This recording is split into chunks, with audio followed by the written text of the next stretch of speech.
naman po ilalab. Secretary, okay.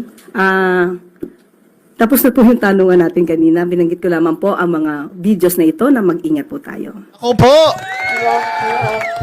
Oo, di ba nagulat ka rin? Ha? Anak ng tinapay, nung si Edin na yung magtatanong sa kanya, tapos na daw mo yung tanungan. Puta, kung hindi pa nakakapagtanong yung tao, at saka kung may tanong pa yung tao, bakit hindi ka pwedeng tanungin? Anong papel mo dyan?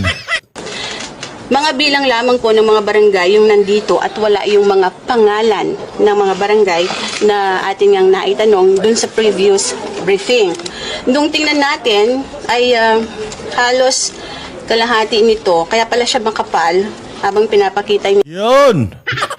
Ang yabang pala nito ni Castro, pinakikita niya yung papel, ang kapal-kapal ng papel, kasing kapal ng pagmumukha niya.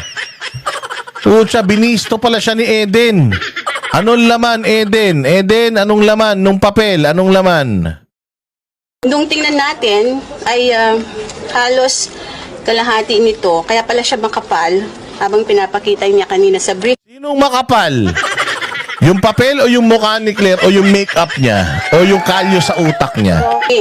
Nung tingnan natin ay halos kalahati nito, kaya pala siya makapal habang pinapakita niya kanina sa briefing. Kalahati po nitong mga to ay mga blankong papel. Hayop ka, Claire Castro. Fake news peddler ka. Tangina ka, mambubudol kang kupal ka.